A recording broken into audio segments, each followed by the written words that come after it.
All right. So welcome again, guys. My name is Ernest. I'm going to be covering another topics today with you guys, and we're gonna be talking about Rhode Island rules and regulations for life insurance and annuities. And hopefully, you guys already watched the previous video because that's the second part of it. So if you didn't have a chance to watch the first part, so you might have to go back and watch that and come back to this second section about regulations. So if you didn't have a chance, give us a thumbs up that you like um, the learning. Also, you can put leave a comment. But you gotta remember, don't share those videos on Facebook, any other social media except just leave them on YouTube. You can send a direct copy the link, send it to one of your teammates directly, but please do not take them and share on public social media. Really appreciate that. All right. So let's get to it because we cannot wait for you to pass your exam. And as we want you to pass. So it doesn't matter where you are, we want you to pass your exam because this is the reason that we're putting those videos together to see if we can, it's not gonna be what's gonna make you pass the exam, but that's a little bit help that can help you maybe pick a few more points, but if you really paying attention, it can really help you. If you do pay attention, it can really help you passing that exam. And also let us know when you pass the exam. Don't forget, after you leave the comments, and you have to smash the notification bell and to make sure when we put the next video, so you never know what you might need next. Okay, because this is just the beginning of the learning. All right, so let's get into it. So on this section, and let's say we're going to be talking about let's start talking about the key terms. You're going to see talking about here like compliance. Every time people say, hey, compliance, of course, yeah, it's a requirement. You got to comply. You got there's certain things that you have to meet officially, some requirements in order for it to stay in business. You have to be in compliance. Also, there's another term you're going to see is direct response solicitation. So what does that mean? It's a marketing system used by insurers, again, principal insurance company, to advertise and solicit the products through the mail, internet, or any other mass marketing sources. No agent involved. So if you do direct response solicitation, that's mean those company, there's no agent involved. It's either you make a phone call, maybe it's to the internet, to the mail, somehow that's how you get the products. So there is no agent in between. Okay, so make sure that's what direct response solicitation means. Disclosure, disclosure. All right, so it's what revealed information to help someone make an intelligent and educated decision. So disclosure, this is where you got to see some disclosure you have to give prior, and there's some disclosure you have to give after. So disclosure, that's to help the consumer make an informed decision about the product that you are selling. ERISA, that's an acronym, ERISA, that stands for Employee Retirement Income Security Act, because that was an act that, because when you see this act, that's mean there's a regulation, there's something, I'm not necessarily mean it's wrong, but there's an adjustment. There's something that was not quite 100% the way it should, and regulation get involved. So that's what that is. So ERISA. So make sure that is defined federal standard for private pension plan. Now be careful, be careful. It defines federal standard. Now federal standard doesn't mean it just regulate federal, government pension or retirement plan. It's just simply saying is federal standard for private. Remember that word, private pension plan. So if you have a retirement, then it's a private company. So if it's not a government sponsored plan, if it's not a plan by that the government themselves provide, so if it's a public plan like the government provides, so it's not regulated by ERISA. But anything else that's private, remember that it's regulated by ERISA, Employee Retirement Income Security Act. So make sure you know that. Very important. Non-forfeiture value. So non-forfeiture. If you say none, is mean not when you have it in front of the word. Forfeiture. So forfeit mean give up. Non-forfeit mean not giving up. So that's mean there's some value insurance provide that you are entitled to, and so you're not gonna give those back or give them up to the insurance company. So benefits in a life insurance policy that the policy owner cannot lose. For example, the cash value. That's what we're gonna talk about. The cash value. All right. Subsidi- Subsidiary. It's a company owned or controlled by another company. So, sometimes people heard about there was a subsidy. It's just like you find a company that's sponsoring another company, or they controlled by another company. So that's what that is. Suitability. Um, Again, that's another word that you might see a lot when, especially when it comes to annuities. You have to see, is if you recommend this product, is it suitable? Same thing from some life insurance. Is it suitable for that client? So we have to make sure that the product and services that we recommend, they are suitable. A requirement to determine if an insurance product or an investment is appropriate for a particular customers. Okay. Now, if there's some word that I say it, you might say it better than me. That's okay. It's not about all that. So you see the writing, you can handle that yourself. But just get the concept. All right. So let's start talking about A. All right. You ready? Fasten your seatbelt. Let's go. You ready? One, two. Let's go. So marketing method and practices. The first thing that we're gonna talk about is what we call replacement. So replacement, let's think for a minute. Replacement. If I'm replacing something, that's mean I have an old things. So if I'm replacing this phone is an old phone, that's mean I'm going to get a new phone. Okay. So when you see replacement, you see new and existing. Okay. Make sure you understand that's what replacement is. So if there is no new thing I'm going to repair, this is not a replacement. Okay, that's a repair. But when I buy a whole different thing, that's a replacement. So we're gonna talk about that a little bit. Let's talk about the definition of replacement of insurance company and producers. What they do with it? What the definition of replacement? So replacement means any transaction in which new life insurance or a new annuity is purchased, and as a result, the existing life insurance or annuity has been or will be any of the following. So it can be any of this thing I'm about to mention here. So replacement in, you're going to change from this old thing to this new thing. But now, is it the right things to do? Okay. What is your job? What is the company job? But before, this is what consider replacement. If a policy on annuity lapse, okay, forfeited, surrender, or otherwise terminated. Pretty much all this word mean pretty much the same thing. Okay? Lapse, forfeited, surrender, or otherwise terminated. So that could also, replacement can get involved. Or maybe you have a policy that we issue. That's when they reissue it with any reduction in cash value. So if you're gonna reissue a policy, that's a replacement. They will apply. Maybe you have a policy that's gonna convert it to a reduced paid up insurance. Okay.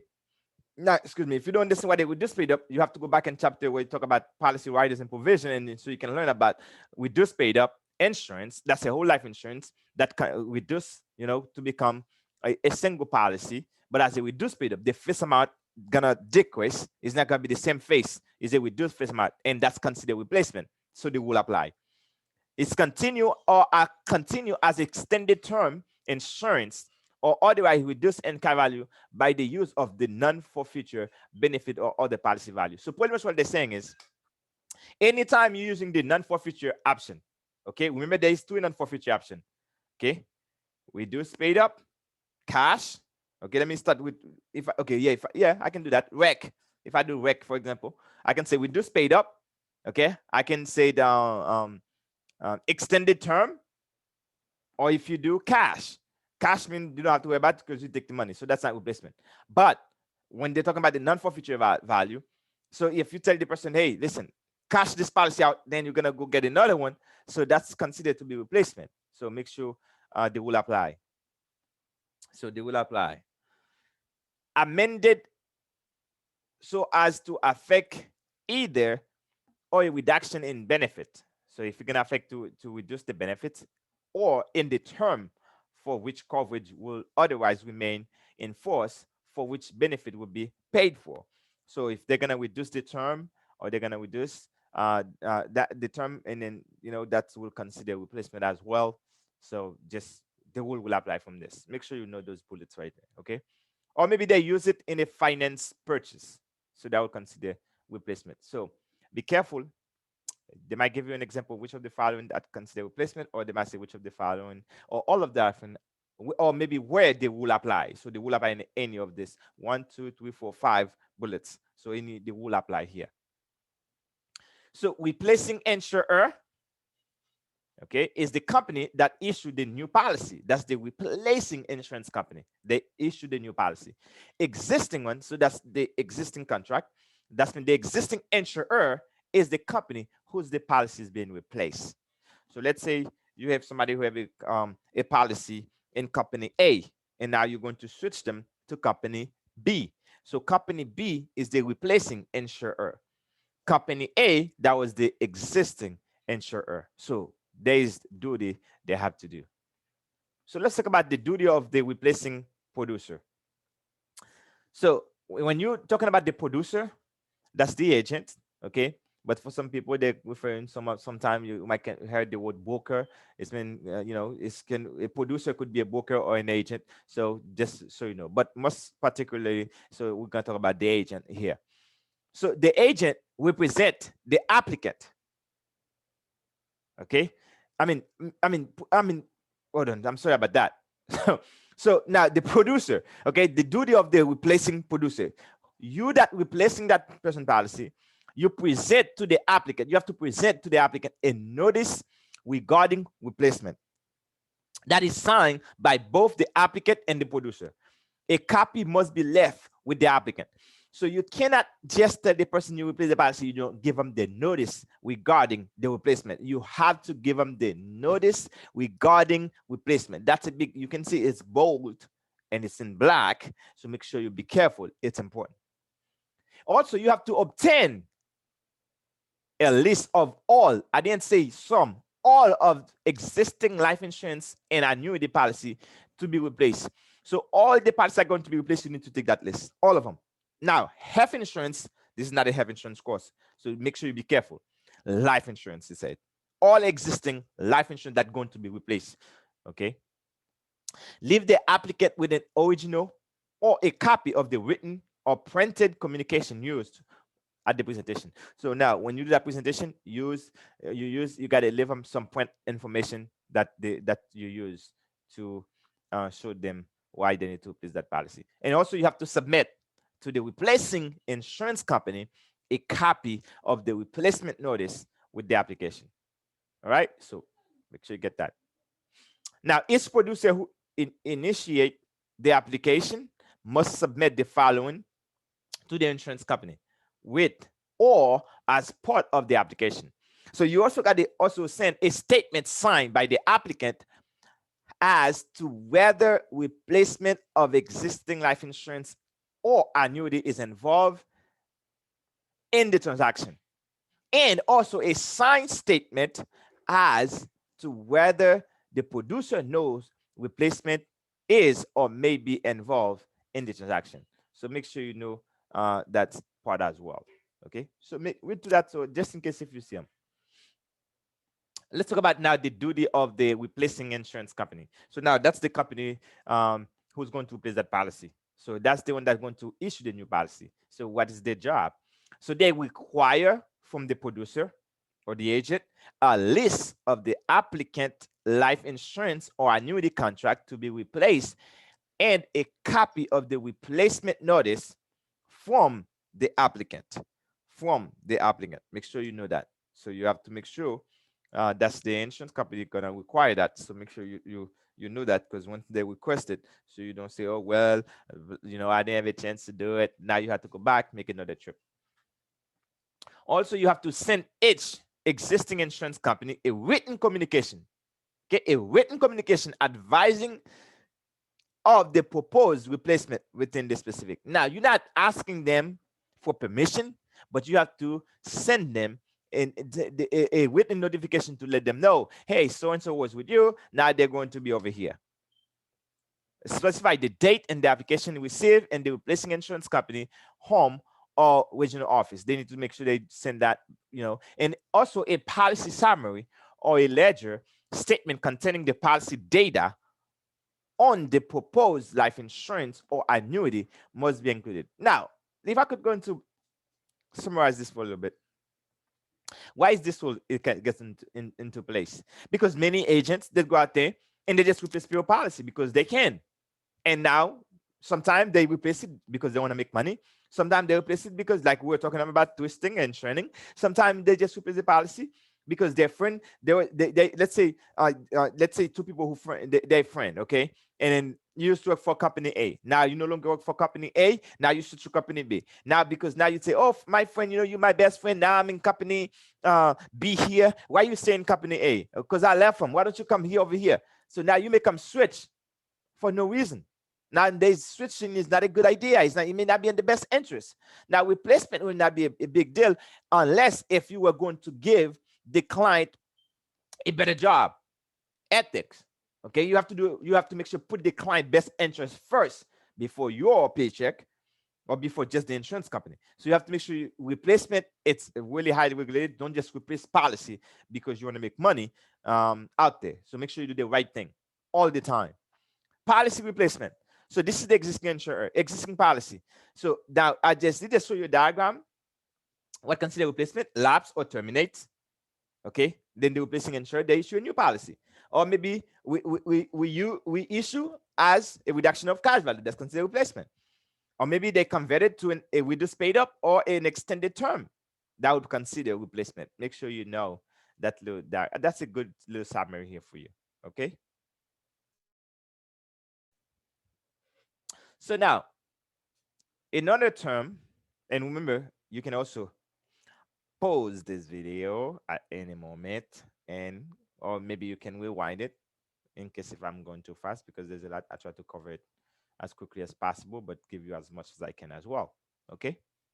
And if I'm going too fast, I apologize for that. Conservation. What does that mean? Well, if you try to replace somebody's policy, they might say, oh, is there a way we can conserve this from happening? So conservation means any attempt by the existing insurer or its producers or by the broker. You see, they use the word broker to dissuade the current policy owner from replacing the existing insurance policy. This does not include such routine administrative procedure as late payment reminder, late payment offer, or reinstatement offer. So you have to understand, sometimes the other company A that have the policy previously might say, hey, listen, hey, they're about to replace your policy. Might as well try to see if you can not let the client change the client mind not to do it. But usually sometimes it works, sometimes it doesn't. Okay, that they try to that's called conservation. So that's an attempt to make the existing policy owner not to replace the old policy to the new one. All right, so that's a word for you to know. Notification of insurers. Notify. Each insurer must inform its field representative, because remember, you are a field underwriter, or the personnel responsible for compliance with the regulation of the requirements of this regulation. Insurer should require that each completed application for life insurance or annuity contain a statement signed by the applicant as to whether such proposed insurance or annuity will be replaced existing insurance company or annuity. So that's always a question you ask, to let them know you're going to replace this policy, yes or no. Yes, we're going to replace it. And do you understand, Mr. and Mrs. Kind, this policy is going to be replaced? Okay. Requirement from the producer. Okay, require from the producer a list of all the applicant existing life insurance or annuity to be replaced and a copy of the replacement notice provided to the applicant. So I would tell you, if you're gonna replace somebody's policy, you got to get all the policies, then you replace all the annuities. Also, folks, remember, annuity is the opposite of life insurance. Okay, you buy life insurance in case you die, create immediate state, but you get an annuity in case you live too long. Okay, for retirement. People use it more for retirement. Send to each existing insurer a written communication advising each insurer that the replacement or proposed replacement is being made. This written communication must be made within 5 working days. That's been 5 business days. Okay. So if Saturday is not a business day, that doesn't count. If there's a holiday, that doesn't count. So working day of the date of the application is received in the replacing insurer home office. Once they once they have it at the home office, so 5 days, working days, then they have to make sure they're complying with that rule. The date of the proposed contract is issued whenever it's sooner. Okay. Each existing insurer of its agent that undertake a conservation must, within 20 days from the date of the written communication, furnish the policy owner with a policy summary for the existing life insurance or a ledger statement containing a policy. So there's another 20 days for a policy summary. Okay. And also, it also tell you, let's see, the ledger. And now the replacing insurer may request, okay, the replacing insurer may request the existing insurer to furnish it with a copy of the summary or the ledger statement, which must be furnished within 5 working days as well. Because now you say company dealing with company, they might say, well, if you request that in 5 days, I gotta let you know. But if you say no, you want to try to conserve this, then I will okay, 5 days, you want to see what you get to offer. Okay, they can request that. The replacing insurer must maintain evidence of the notice writing replacement. So they have to maintain that evidence because the policy summary, okay, the contract summary, and the any ledger statement used in replacing register. Okay, cross index by replacing agent. So what they're saying is make sure that you keep records. And you look like those records need to keep for at least 5 years. So you know that. And also the replacing insurer must provide a 30 days free look. So you know what free look is? If you replace somebody's policy, so instead of give them that 10 days or 14 days, as you know, some stick probably 20 days, but now you have to give them 30 days free look. All right. Policy summary. Now, in order for it to get a summary, really, you have to become a client, really. Because we're gonna talk this a little bit down because there's 2 disclosure that's important. That's one of the disclosure as well. So there's the buyer's guide and the policy summary. This policy summary is more specific. Okay, this is where you're gonna talk more about things that's specific. It got to tell you, you know, the cost of the insurance, the type of the insurance, what kind you have, you know, the name, the address of the insurance company. Okay, you're gonna be a little bit more specific. Each rider, you're gonna tell you generic information about each rider you got on that policy, and the following amount is applicable for the first 20 years policy. Gonna show you just in case if it is a whole life, you're gonna show you the first 20 years standard, how that works. It could be a term as well. Okay, also by age 60 to age 65, whichever is earlier. So this is some stuff that probably get involved when it comes to the policy summary. So specific, okay, the annual premium, that's something that's specific. The guarantee amount of payable at death, okay, maybe 100,000, 20,000, that's specific. Okay, the total guarantee cash surrender value, that's specific at the end of each year.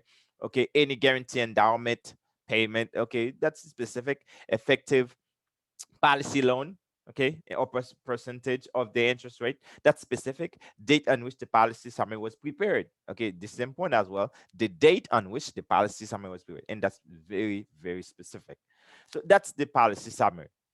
So pretty much I'd say that after you qualify, after you buy, so they give you the summary, hey, this is exactly what you got. Okay, and I'm going to explain it, you know, a little bit more for you now. Life and annuity disclosure. So the process of issuing a life insurance policy begin with solicitation. Solicitation, okay, in the simplest term, solicitation of insurance mean an attempt or to persuade a person, okay, to buy an insurance policy. That's solicitation. And it can be done orally, okay, just talk, or it can be in writing. Okay, this also include provide information about available products, describing the policy benefits, making recommendation, okay, and also specific type of policy, and also trying to secure a contract between the applicant and the insurance company. Remember, as an agent, okay, you between the insurance and the client, but you are representing as an agent, you're representing the insurance company. But what you're trying to do is to bring the applicant and the insurance company together to do business, and usually they pay you a commission. Any sales presentation used by the insurer or the agents in the communication with the public must be accurate and complete. So make sure everything you guys use to talk about that, you have to be accurate and complete. This regulation applies to any solicitation or negotiation of life insurance in this state. Oh, okay. I'm sorry. I skipped something. Okay. The purpose of disclosure regulation is to require the insurer to provide information to the buyers that will help them make a better understanding pretty much about the insurance or the product they try to sell them, the education part. And which is that I mentioned that already, because the whole purpose of disclosure is to make sure the client can make an informed decision. Okay. Now, this regulation applies to any solicitation or negotiation of life insurance in this state, which is Rhode Island, to any issue, to any issuer of life insurance contract is including fraternal benefit society. Certain type of policy are exempt. Now, remember, I did explain exempt. Exempt means not obligated to some regulation. So that's mean there's some type of products that does not apply to this rule. Okay. So what does not apply? Annuities, both individual and group, does not apply. Credit life insurance, again, I did explain that it does not apply. Group insurance, the rule does not apply to that. Life insurance policies issued in connection with the pension or welfare plan, that's the rule does not apply. And also, um, very variable life insurance product, the solicitation rule does not apply. So just so you know, the solicitation rule does not apply to it. But if it's just a term policy or it's just a whole life or any other type of product, as long as it's not any of this, 1, 2, 3, 4, 5. So as long as it's not one of those, the rule does not apply to them. Okay, so you know. All right, so we're moving along. Let's talk about the buyer's guide and the policy summary. Now, a buyer's guide, now you can see the word already explains itself. A buyer's guide. As you can see, that's telling general information. Okay, that's to give the client a guide. But now the question you want to know, when should I give them the buyer's guide? When should I give them the policy summary as well? So the insurer, which is the insurance company, is required to give the applicant a life insurance buyer's guide prior accepting the applicant initial. That's when the first premium. Before you collect the first premium, you got to give them a buyer's guide. Now there is an exception to the rule. As long as there's a 10-day free look or more. So that's an exception. So you can give them a buyer's guide, but remember the rule, because now be careful when you run the exam. But the rule says you have to give it to them prior accepting the initial premium, the first premium. Before you take the first premium, you got to give them the guide. The buyer's guide is a consumer or publication that explains life insurance in general terms. So it's not anything is not specific. It's a buyer. Now, usually the analogy that I use, and I think I use that in chapter 1 as well, is just like imagine you try to buy a car. So you say, you know what, I might get a Honda, or I might get a Nissan, or I might get a Toyota. But now those are two different cars, but they got different features compared to the other. So now, but you don't know. You go to the dealer and they show you all 3 cars. Now you see all of them look nice, all of them look great, but you don't know. They just show you, hey, as is, this is blah, blah, blah. They tell you a bunch of stuff about the car. But now they don't really give you every detail. They say, if you get this Honda, it might cost more money than the Toyota, and the Toyota might cost more money than the Nissan. That's general information. But you may not know the real feature about it, or maybe how much the car really going to cost you. Maybe the interest rate. Who's gonna go to finance the thing? Okay, what the name of the person? What's the phone number? What the address? So they not give you anything specific. That's genuine information. So it's the same way in life insurance. A buyer's guide, that's before you buy. Okay, before you buy. But now, what happens if I don't have the buyer's guide? Maybe I was out there as an agent, right? And you're selling, and you run out of buyer's guide. So does that mean you're not supposed to sell the policy? No, that's not what they're saying. As long as your policy have a 10 days, you can see it here. If the policy contain an unconditional, that is with no condition, unconditional, okay? So conditional means there's condition, unconditional there's no condition. Refund, as long as you're gonna get all their money back. 10 days, if they ask for it, they have at least a free look, look it for free for 10 days. As long as you have a free look of 10 days or more, if you didn't have a chance to give them the buyer's guide, then when you can give it to them when you deliver the policy with the policy. That's very important, folks. Make sure you get that with the policy. Is either give it prior initial premium, or I can give it to you when I'm delivering the policy, as long as I got a 10 days free look. Policy summary. Now, it's also required to be delivered to a prospective insured when the policy, see, the prospective insured when the policy were form is identified as one not marketable with an illustration. The document provides specific information about the product being considered. Now, let's say I make the decision as well. I'm gonna get the Toyota. Okay, now they're gonna tell me exactly how much it's gonna cost me, when I should make the payment, if you know, when I should pay the car.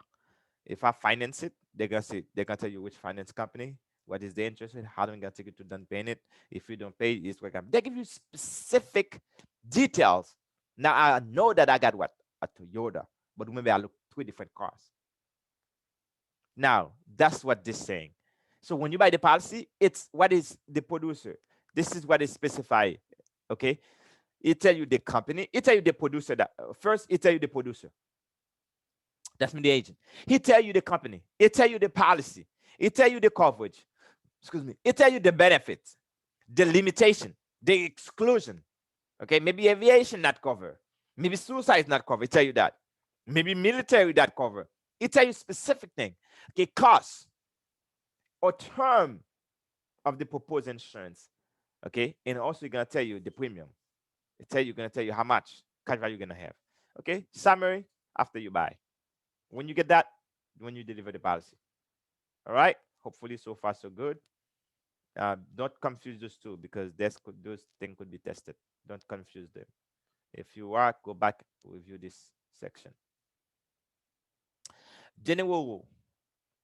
In the solicitation of life insurance, a producer must inform the prospective purchaser, which is the policy owner or the client, that he or she is acting as a life insurance producer, and provide the full name of the insurer, which is the insurance company the producer represents. If a transaction does not involve an agent, the insurer must inform the prospective buyer of his full name. So that's when we're doing the direct selling. That's company, just if they do that, they have to let the consumer know, or the client or the customer, the full name of the company they're doing business with, even though there's no agent involved. But if there's agent, that's your job to do, agent. Producers may not use terms such as financial planner, okay, investment advisor, or financial counseling to falsely imply that they are primarily engaged in the advisory business and that their compensation is not related to the sale. So what this saying is just like, don't use bad word that like financial planner and you're not. Okay, don't use anything that you are not. Investment advisor, you're not, because you have the professional license for that. It's a different license that you're gonna have to have. Financial counseling, you're not. Okay, so you are an insurance agent. Okay, or maybe you say, oh, you are an insurance consultant. Okay, so insurers are required to maintain their home or principal office a complete file containing a copy of each document authorized and used by the insurance company in solicitation of insurance policies. The file must be kept for how long? 3 years. 3 years. The date of last authorized to use. 3 years.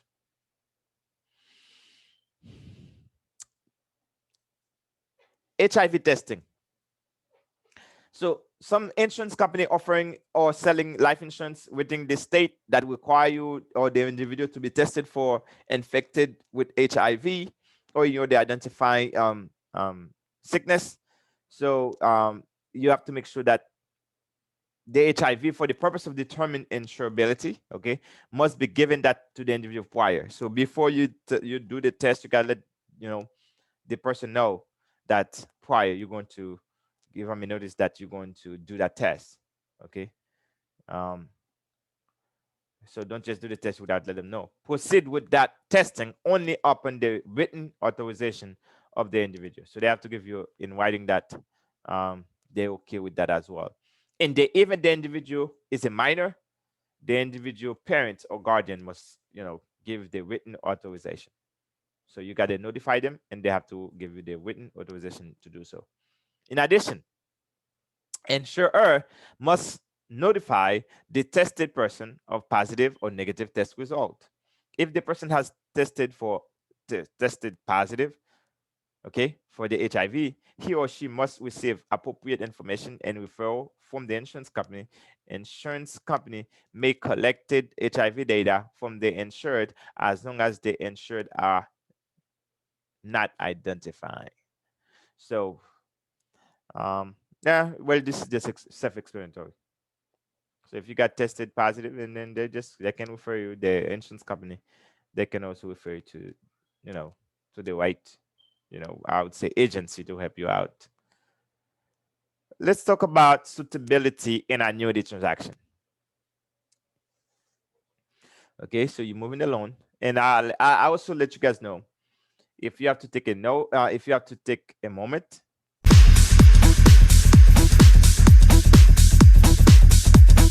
Guess what? If you have to take a moment and you can pause the video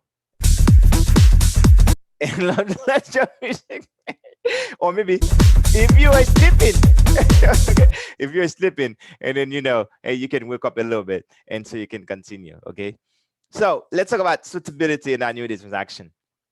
Now we're talking about specifically for Rhode Island State as set standard and procedures for assuring the suitability of annuity transaction. Remember, annuity is the opposite of life insurance in case somebody live longer. Okay, because this create a stream of income at retirement or maybe at older age. These standards apply to any recommendation made by a producer to purchase or exchange an annuity. They do not apply to recommendation involving the following: direct response solicitation, it does not apply to that, or contract used to fund employee pension or welfare benefits, so the rule does not apply. That cover by ERISA. Remember, ERISA cover private company that provide retirement plan.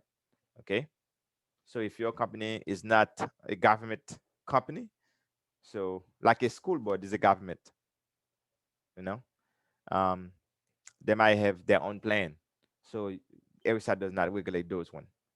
But for example, Walmart Corporation could regulate by ERISA. CVS Corporation, those are more private retirement pension plan. 401k plan and other similar plan. Okay, the rule does not apply. Government or church welfare benefit plan does not apply. Non-qualified deferred compensation plan and settlement or assumption liability association with personal injury litigation or dispute claim resolution process does not apply. The rule does not apply there. And also for more prepaid funeral contracts, the rule does not apply because it says they do not apply the recommendation to the following things here. But now, when we're commending to purchase or exchange of an annuity that result in another insurance transaction or a series of transactions, the producer or the insurer, which is the principal, where the producer, the agent is involved, must have reasonable ground to believe that the recommendation is what? Suitable. For who? The consumer. On what? On the basis of what? Facts given by who? By the consumer as the investment, the to investment and other insurance product and situation needed. So now there is a little bit technical thing here. So you as the person who's selling it, you have to make sure you give the client the right information to make an informed decision. You got to make sure the product you're recommending is you believe is the best recommendation that it's suitable for the consumer, but also the consumer based on the information that they're giving. Now, if the client don't give you the right information, that's a problem. But you got to do your best as an agent to dig for the right information so you can make the best recommendation. Prior to execution of the purchase of an or exchange of an annuity resulting from recommendation, producer or insurer must take reasonable effort to obtain information containing the following. Number one, you as the producer, you have to the consumer financial status. So that's how you're gonna know if it is suitable. You got to make sure you take that in consideration. Consumer what? Tax status. Maybe I've done the high tax bracket, you know, or maybe the consumer investment objectives. What is the objectives? Are they looking for long-term growth? What is it? Why do they want to invest into that type of investment vehicle? So make sure you get the objectives. Search other information, use or consider to be reasonable in making recommendation to the consumer. There's some other thing you might get as well. An insurer or producer recommendation, an insurer or producer recommendation must be reasonable under all the circumstances. No exception, folks. Actually, knowing to the insurance company or the producer that the time of the recommendation, okay, that's when that's got to be at the time of recommendation. Neither the producer nor the insurance company may have any obligation to the consumer related to any recommendation if the consumer refuses to provide relevant information requested by the insurer or producer, or the consumer if the consumer decides to enter into an insurance transaction that is not based on the recommendation of the insurer or the producer, or if the consumer failed to provide complete or accurate information. So if they're not doing this, now that's a little bit different. There's no way you can make a reasonable recommendation. So that's some of the things that you have to be aware of. Records on such transaction must be maintained and available for examination for how long? 5 years. 5 years. So folks, when you see those numbers, make sure you try to know them. You see, 5 years after the transaction. So if you're making a recommendation and then make sure when it comes to that annuity thing, make sure remember it's 5 years. Insurers are allowed to maintain records on behalf of the producer for at least 5 years, just in case if something goes wrong. They can go back and review it. So annuity product training. Prior to soliciting annuity products, a producer, the agent who wants to sell annuities must complete a one-time 4-credit hour training course provided by an approved provider. Training course may be completed in classroom or self-study. So don't be surprised if you want to sell annuity and they say, there's this one-time 4-credit hour class you have to do. The course must be covered the following topics. Just remember how long is the training? 4 hours. So you're gonna cover use of the annuity, type and classification of annuities, the policies to the annuity, fixed, variable, and index annuity contract provision, and the effect on the policy owner and annuitant, annuities and taxes on qualified or non-qualified annuities, and also appropriate sales practices, replacement, and disclosure requirement. So that's the reason you have to take this course so you can learn this to make the best recommendation. So yeah, but that, guys. Now let's talk about the training required for annuity products qualify for at least 4 CE credit hours. So when you do that training is qualified for 4 CE credit. So that's good luck for you if you're doing your CE. Now you got 4 hours you're supposed to do anyway. Now you got it easy like that. Training courses taken in another state that are substantially the same will satisfy the requirements. So if you take in another state, if it's sufficient, you're good to go. I wish you the best of luck with that one as well. Section B. We're going to talk about policy clauses and provision. You have already learned this. Remember, when we were talking about provision, we talk about all standard, think that standard provision established by who? NAIC, National Association of Insurance Commissioners. Okay, who from that? All the 50 states, including the US territories, right? Specific regulation and additional provision required if the state include, but are not limited to the following. Grace period, remember, that's a provision. So that's when you can find it in a different company, one company to the next. After payment of the first premium, the policyholder is entitled, this is entitled to a grace period for how long? 31 days or 1 month. Remember, 31 days or 1 month after the premium due date to make payment. This provision does not apply to single premium or paid up policies. Okay? And contestability, remember? So the company, they have 2 years they can contest against the applicant, the policy owner, in case if they lie in the policy. They have 2 years. Life insurance policies are incontestable after the policy has been enforced for a period of 2 years. After the 2 years, too bad.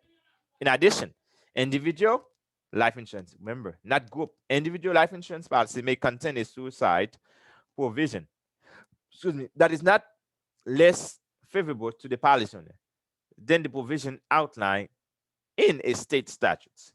A suicide provision excludes death from suicide, sane or insane, if it is occurred within 2 years from the date. It doesn't matter if you do it in purpose or you're not, it doesn't matter. So the policy may allow a separate suicide provision for any increase in specific amount that was requested by the owner and subject to the evidence of insurability no greater than 2 years from the date of the increase. So what they're saying, folks, let's say that you get a policy and you already have a 2 year suicide, and that's what they pass. And now you say, you know what, you wanna get more policy, more insurance, and instead of you cover for 100,000, you say, oh, give me 200. Well, don't be surprised if the insurance company decide that if you die within 2 years, they won't pay the other 100,000. They only pay the first 100 because there's no 2 year suicide. You didn't meet that requirement, so they can have that an additional to that as well. So, but after the 2 years, they have to pay. If you kill yourself after 2 years after later after you do the inquest, they have to pay all of it, all of it. Okay, almost there. Trial examination period. Free look. This is where they give you, like, they give you a trial. That's mean yeah, you know what, everybody know what trial mean. Sometimes you have a company give you a trial in their products. They hey, try this for 30 days, try this for 20 days. If you don't like it, return it, we give you your full refund. So same thing for insurance. That's what they call it, free look. Look it for free is a trial. Okay, if you don't like it for whatever reason, you can return it back. So in Rhode Island, it's 20 days. So now listen, if you are in Rhode Island, if you don't have the buyer's guide, so should you not set the policy? Yes, you can, because why? You have a 20 days free look. So it's more than 10. 20 is more than 10. So you're good.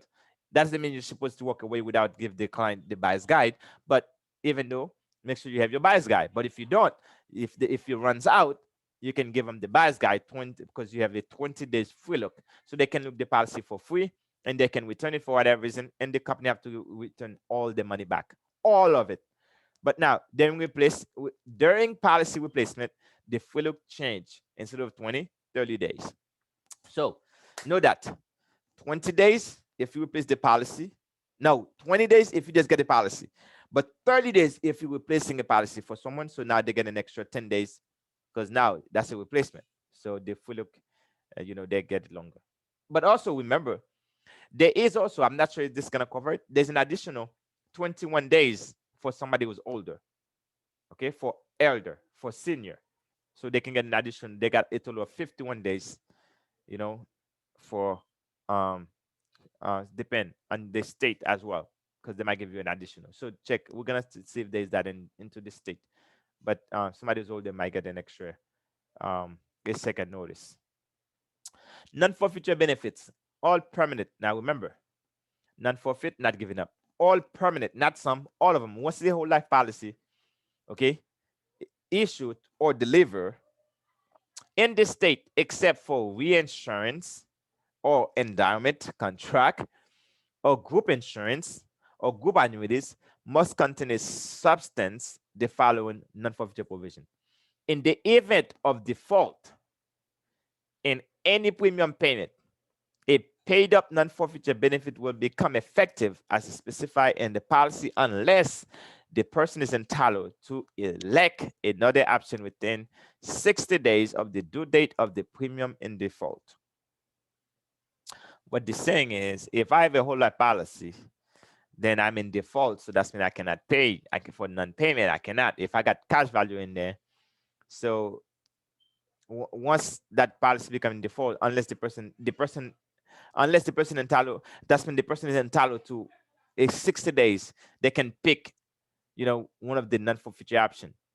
So in the event they're in default, so the premium payment for the non-forfeiture benefit will become effective. Okay, it will become effective unless they give them 60 days to pick a different option. Upon the policy surrender within the 60 days after the date, remember, the premium payment in default after the premium has been paid for at least 2 full years in ordinary insurance could be 5 years. I mean, ordinary insurance is 5 years, but industrial is 5 years for industrial. So the insurer will pay in lieu any paid up non-forfeiture benefit or cash surrender. Because if remember, the cash value, you can lose it. So because I'm in default doesn't mean you get the right to keep my cash value. So it's either you send it to me or you give me, at least I have the option to pick in 60 days to pick another option. If it is regular policy, 3 years. If it is not a regular policy, if it is an industrial policy, it's 5 years.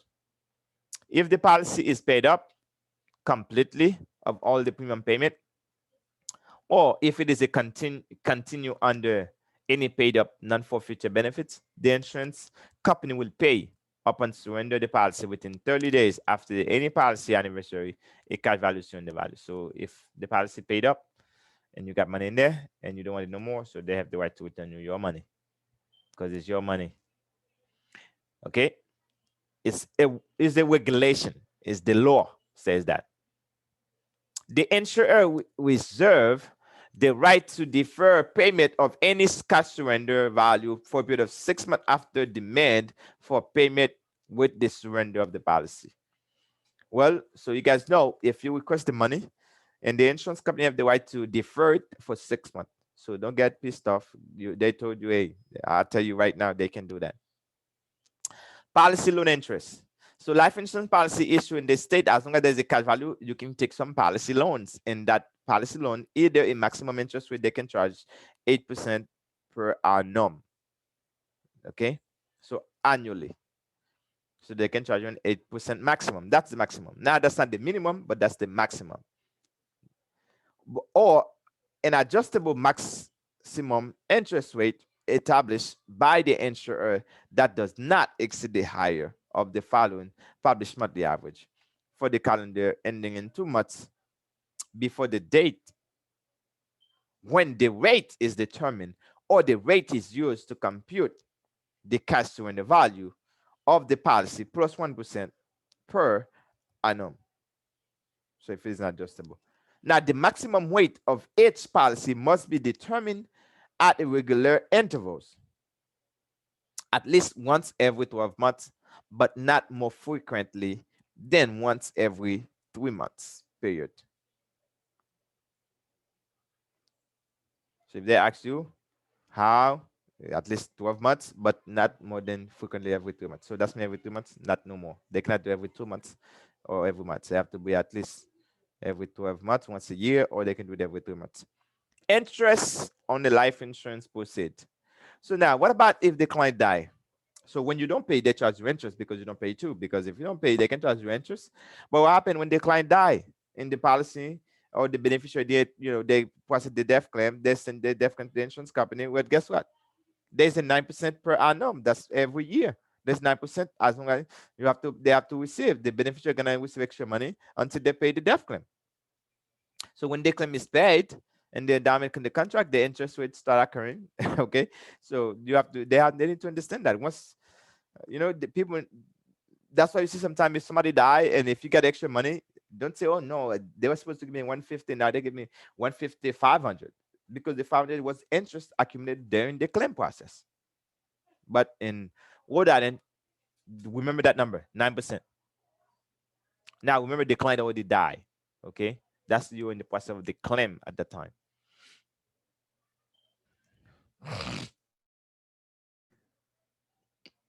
Sorry about that, guys. Okay, now insurable interest. In insurable interest, okay, I did cover that. Insurable interest mean that any individual has substantial economic interest in the life, body, and health of him or herself or other person.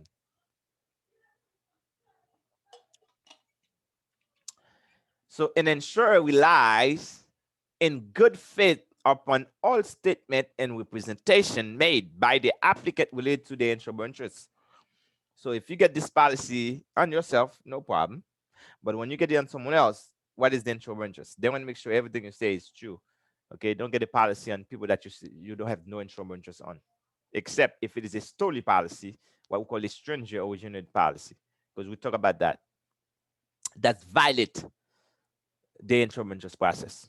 Okay, so if they ask you which um, things that violate or clause or procedure or whatever or provision that violate the insurable interest um, clause is the stolen policy.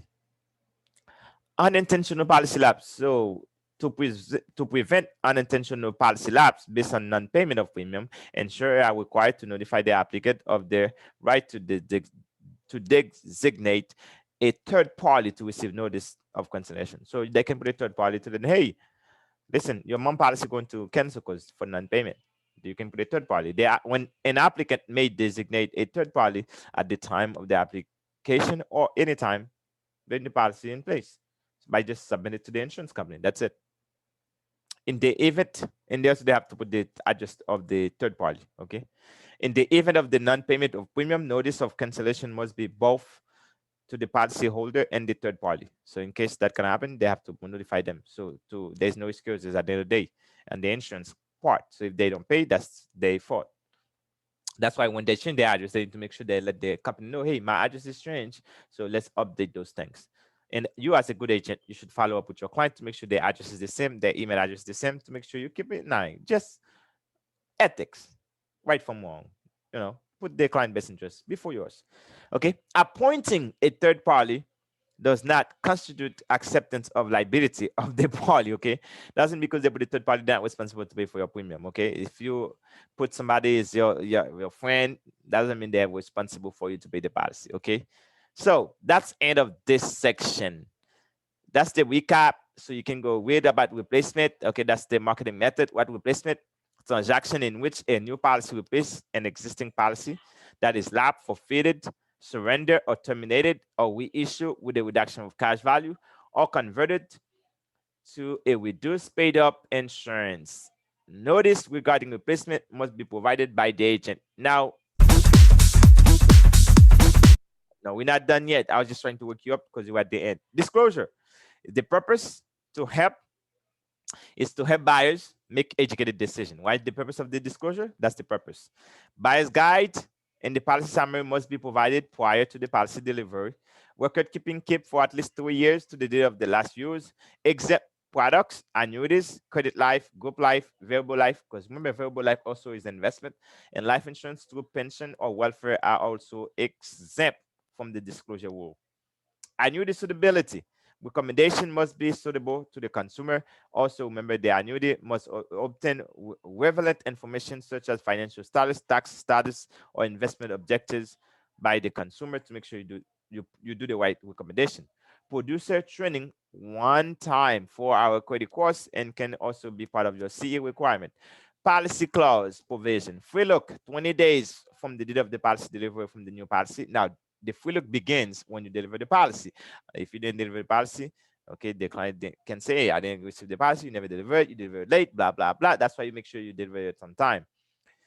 If we look 30 days for the replacement policy, that's 30 for the replacement policy. Non for future benefit paid.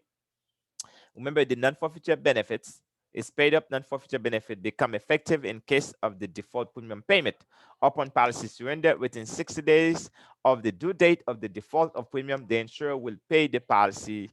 The insurer will pay the policy owner a cash surrender value in 60 days unless they choose to pick another option. So policy loans, maximum interest rate is 8% per year. Interest proceed is 9% per year starting the date of the death of the person. So I think this is pretty much it. So we really appreciate you guys and may the best player win. So hopefully take good notes and I wish you guys the best. And if you like the video, post comments. If there's a little section you don't get, also you can post a comment. Maybe you need more information and I can just maybe do a quick video for you just in that simple section, not the whole chapter, but just the simple section, just in case if that happened, folks. And you can, just let me know and I'll do that for you just because you are part of this. If you never chance to subscribe, go ahead, hit the subscribe button. Okay, so at least when we upload more video, you can get them and also push the notification bell. So whenever we upload a new video, so you can find out because we'll change. So why not? Okay, why not? Why not? Which is the best? You're listening to us live with the MMC University. Right? We really appreciate that, guys. And we want to thank you again. Thank you and thank you and thank you and thank you. Keep up the good work. And I see you guys at the top. Go ahead, get them. Remember, hey, the test is challenging, but you can pass it. Believe in yourself and you can do it. All right? Bye bye. Take care.